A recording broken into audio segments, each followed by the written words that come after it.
System के बारे में पढ़ना है। ये एक ऐसा सिस्टम है जिसके ज़रिए किसी भी चीज़ या प्रोडक्ट की क्वालिटी को मेंटेन किया जाता है। इसको ना मैं आपको एक एग्जांपल से समझाता हूँ। मिसाल के तौर पे एक स्कूल है या कोई कॉलेज है, उसका एक प्रिंसिपल होता है जिसको आप क्वालिटी मैनेजर कह सकते हैं। अब उस प्रिंसिपल का मेन काम क्या होता है कि वो टीचर्स पे और स्टूडेंट्स पे और सारे के सारे डिपार्टमेंट पे चेक एंड बैलेंस रखता है। यानी कौन सा टीचर किस टाइम आ रहा है, कैसे पढ़ा रहा है, कैसा उसका क्लास के साथ एटीट्यूड और बिहेवियर है। इसी तरह स्टूडेंट्स कैसा बिहेव कर रहे हैं, स्टूडेंट्स मस्तियाँ तो नहीं कर रहे, सिगरेट वगैरह तो नहीं पी रहे हैं।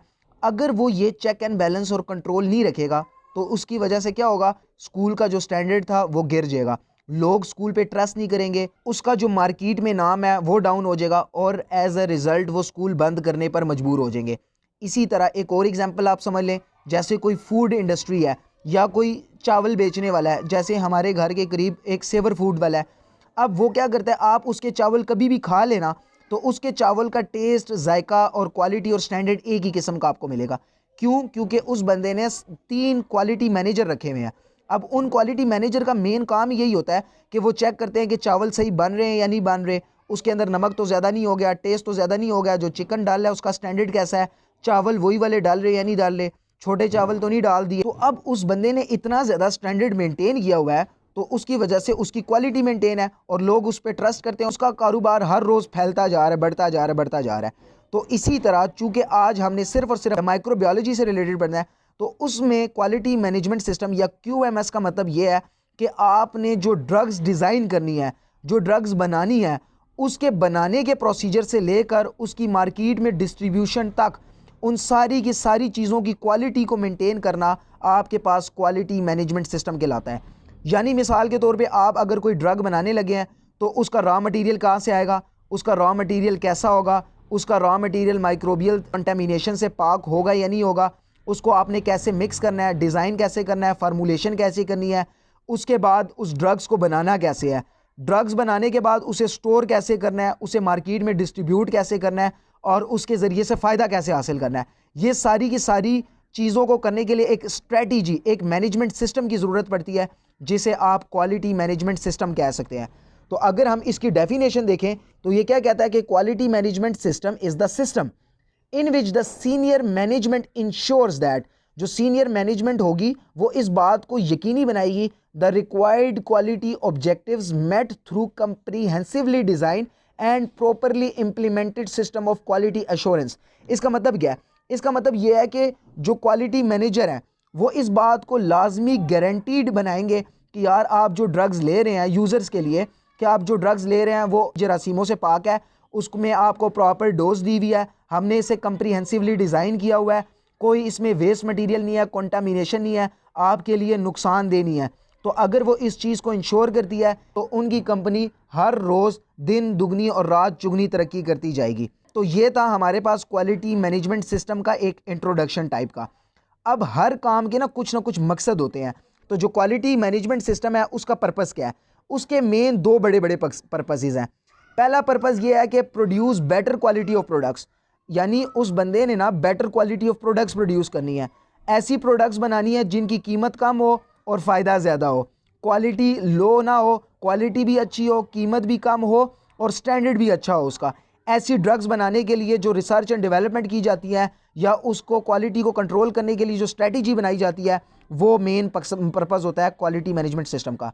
दूसरा भी यही होगा कि रिड्यूसेस कॉस्ट, पैसे कम कर दिए जाएं, उसका जो रिज़ल्ट है उसको कंसिस्टेंटली वही रिज़ल्ट प्रोड्यूस हो। यानी अगर मिसाल के तौर पे वो एक दवाई बना रहा था, अब वो जैसे जैसे उसकी कंपनी चल गई, ये ना हो कि उसकी कंपनी चल गया तो वो अपने रेट बढ़ाना स्टार्ट कर दे और उसकी क्वालिटी को डाउन करना स्टार्ट कर दे। उसकी वही वाली जो प्रोडक्ट की क्वालिटी थी उसको भी कंसिस्टेंटली मैनेज करना है और डेली उसमें इंप्रूवमेंट लाने की कोशिश करनी है। ये नहीं कि एक दवाई एक बारी बना लिया है, डिक्लोफेनिक सोडियम है, डिक्लोफेनिक सोडियम पहले बनी थी जो पेन किलर के तौर पे इस्तेमाल होती थी, लेकिन आहिस्ता आहिस्ता जब हमने रिसर्च एंड डेवलपमेंट की तो हमें पता लगा कि डिक्लोफेनिक सोडियम से ज़्यादा अच्छी डिक्लोफेनिक पोटेशियम है, तो फिर हमने वो बना ली।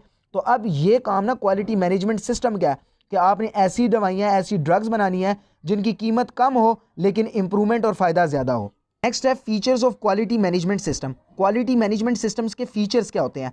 4 मेन फीचर्स हैं इसके। रिसर्च एंड डेवलपमेंट, आपने रिसर्च एंड डेवलपमेंट में प्रॉपर पूरा कंट्रोल रखना है कि यार ये जो रिसर्च और डेवलपमेंट हो रही है ये ठीक हो रही है या नहीं हो रही, इसमें जो रॉ मटेरियल्स डल रहा है वो प्यूरीफाइड है, एसेप्टिक है या नहीं है, और जो डेवलपमेंट हो गई है तो उसके बाद वो जो दवाइयाँ या वो मेडिसिन या ड्रग्स वगैरह बन गई है वो ह्यूमन बॉडी के लिए इफेक्टेड है या नहीं है। तो ये जो रिसर्च एंड डेवलपमेंट होगी इस पर प्रॉपर पूरा कंट्रोल रखना। गुड फार्मास्यूटिकल मैन्युफैक्चरिंग प्रैक्टिसेस, अच्छी फार्मास्यूटिकल मैन्युफैक्चरिंग प्रैक्टिसेस करना, यानी एनवायरनमेंट को अच्छी तरीके से मेंटेन करना। जो मैन्युफैक्चरर्स हैं उनकी अच्छी से अच्छी ट्रेनिंग करना, उनका कम से कम 5 से 6 साल का एक्सपीरियंस होना। जो प्लांट लगाया गया है वहाँ पर एसेप्टिक कंडीशंस देना, वहाँ पे किसी किस्म की माइक्रोबियल कॉन्टामिनेशन ना होना, और अच्छे से अच्छी रॉ मटेरियल को इस्तेमाल करना। ये गुड मैन्युफैक्चरिंग प्रैक्टिसेस में आता है। नेक्स्ट है जी क्वालिटी कंट्रोल। क्वालिटी कंट्रोल में ये आता है कि यार अगर आपकी फार्मास्यूटिकल प्रोडक्ट बन गया है उसके बाद आपने उसको चेक करना कि यार ये सही बनी है या नहीं बनी। इसके अंदर जो आपने एमल्सिफाइंग एजेंट डाले थे या इसमें आपने कलरिंग एजेंट या कोटिंग एजेंट डाले हुए थे वो ठीक थे या नहीं थे, वो एक्सपायर तो नहीं थे, उनमें किसी किस्म की माइक्रोबियल कॉन्टेमिनेशन वगैरह तो नहीं थी। और उसके बाद आपने उसको स्टोर कैसे करना है, उसको डिस्ट्रीब्यूट कैसे करना है, मार्केट में जो लोगों तक पहुंचाना कैसे है, और फिर लोगों को समझाना कैसे है कि यार इस दवाई को आपने इस मकसद के लिए इस्तेमाल करना है, इस दवाई की एक्सपायरी डेट है और इस दवाई को आपने इतने टेम्परेचर पे स्टोर करना है। तो ये सारी आती है क्वालिटी कंट्रोल में। अब ये जो क्वालिटी कंट्रोल होती है ये QMS के अंडर ही आता है। एंड में है post marketing surveillance. Post marketing surveillance का यही मकसद है कि आपने अपनी कंपनी को कैसे एक्सपेंड करना है, अपना फ़ायदा कैसे सोचना है, और आपने जो है ना मार्केट में डिफरेंट ब्रांड्स बैठे होते हैं, हर ब्रांड्स का मुकाबला कैसे करना है, उनसे अच्छी दवाई और उनसे अच्छी प्रोडक्ट कैसे बनानी है। ये सारे के सारे features of quality management system थे। अब हम एक एक फीचर्स को डिटेल के साथ पढ़ते हैं। तो first thing first, research and development. नाम से ही जाहिर है कि आपने रिसर्च करनी है और कोई नई चीज़ की डेवलपमेंट करनी है, नई दवाई बनानी है। कैसी दवाई बनानी है? ऐसी दवाई बनानी है जो मोर पोटेंट हो, ज़्यादा फ़ायदेमंद हो, लेस हैज़र्डियस हो, यानी आपकी बॉडी के अंदर जाने के बाद आपको नुकसान कम से कम पहुंचाए, फ़ायदा ज़्यादा से ज़्यादा पहुंचाए, और प्राइस और कीमत भी उसकी कम हो। ऐसी चीज़ों के लिए रिसर्च एंड डेवलपमेंट करना। जैसे आपको अगर मैं मोबाइल की एग्जांपल से समझाऊं, टच मोबाइल जो आईफोन का उस टाइम आईफोन 3 था वो उस टाइम 70 हज़ार रुपये का था। आज आईफोन 13 आ गया, तो उसकी वजह से जो आईफोन 3 था, आईफोन 4 था, उसकी कीमत कहाँ पर पहुँच गया? 5-5 हज़ार रुपये में या 10-10 हज़ार रुपये में भी आईफोन 3 और आईफोन 4 आपको मिल जाते हैं ईजीली। तो जब रिसर्च एंड डेवलपमेंट होती है उसकी वजह से क्या होता है कि चीज़ों की क्वालिटी अच्छी होती है और प्राइस आहिस्ता आहिस्ता आहिस्ता कम होता जाता है। ये जो रिसर्च एंड डेवलपमेंट होती है ना, ये बेसिकली ना गवर्नमेंट की रिस्पॉन्सिबिलिटी होती है कि गवर्नमेंट ऐसी फार्मास्यूटिकल इंडस्ट्रीज़ लगाए, लोगों को हायर करे, जिसकी वजह से मुल्क की तरक्की हो। मुल्क तरक्की कब करता है? जब वो रिसर्च करता है, नई चीज़ें बनाएगा, नई चीज़ें बनाने के बाद लोगों को बेचेगा, उसको तरक्की होगी। मिसाल के तौर पे अगर आपने आज ही कोई कोरोना की वैक्सीन बना ली है, तो अब कोरोना की वैक्सीन का फार्मूला आप क्या करेंगे? दूसरी फार्मास्यूटिकल इंडस्ट्रीज़ को बेचेंगे, तो वो फार्मास्यूटिकल इंडस्ट्रीज़ आगे उन दवाइयों को बनाएंगी, वो भी उससे फ़ायदा हासिल करेंगी, लोगों को नौकरियाँ मिलेंगी और आप भी फ़ायदा हासिल करेंगे। मुल्क भी तरक्की करता है, आवाम भी खुश होती है और आवाम को सहूलत भी मिल जाती है। तो रिसर्च एंड डेवलपमेंट का मेन गोल ये होता है कि आपने ऐसी दवाइयाँ बनानी है जो आवाम के लिए ज़्यादा से ज़्यादा फ़ायदेमंद हो। उसके अलावा हम रिसर्च एंड डेवलपमेंट चेक करते हैं रिस्क असेसमेंट को, यानी अगर हम ये दवाई बना रहे हैं, ये दवाई ठीक है भी यानी, ये दवाई बनानी कैसे है, इस दवाई को देना कैसे है, इसके अंदर प्रिजर्वेटिव्स कैसे डालनी है, इसके अंदर एक्टिव फार्मास्यूटिकल इंग्रेडिएंट्स कितने डालने हैं, ये सारी की सारी आती हैं रिस्क असेसमेंट में। उसके बाद हम राउट ऑफ एडमिनिस्ट्रेशन भी चेक करते हैं कि हमने ये ड्रग्स या ये मेडिसिन बना ली हैं, तो इसको पेरेंटल रूट से देना है, ओरल रूट से देना है, सबलिंगल रूट से देना है, किस रूट से देना है। इसके लिए हम आपको पता है कि मुख्तलिफ जानवरों वगैरह पर एक्सपेरिमेंट करते रहते हैं, वहाँ से हमें रिस्क असेसमेंट का भी पता लग जाता है और रूट ऑफ एडमिनिस्ट्रेशन का भी पता लग जाता है कि यार ये ड्रग्स की बायो अवेलेबिलिटी इतनी ज़्यादा है तो हम इसको इस रूट से दे देंगे, इसको इस रूट से दे देंगे। इमरजेंसी ड्रग्स बनानी है तो उसे पेरेंटल रूट से देना है, अगर सिंपल ड्रग्स बनानी है तो उसे ओरल रूट से या पेरेंटल रूट से या ट्रॉपिकल रूट से देना है। तो वो जो रूट ऑफ एडमिनिस्ट्रेशन है वो भी रिसर्च एंड डेवलपमेंट के ज़रिए से हमें पता लगता है। और एंड में कॉस्ट स्ट्रेटजी आती है कि यार अगर आपने ये दवाई बनानी है तो इसकी कीमत इतनी इतनी रखनी चाहिए, ये दवाइयों में ये वाला रॉ मटेरियल ज़्यादा अच्छा डाला है तो हम पूरी कोशिश करें कि यार इसकी कीमत शुरू में कम बनाएं ताकि आवाम को ज़्यादा फ़ायदा हो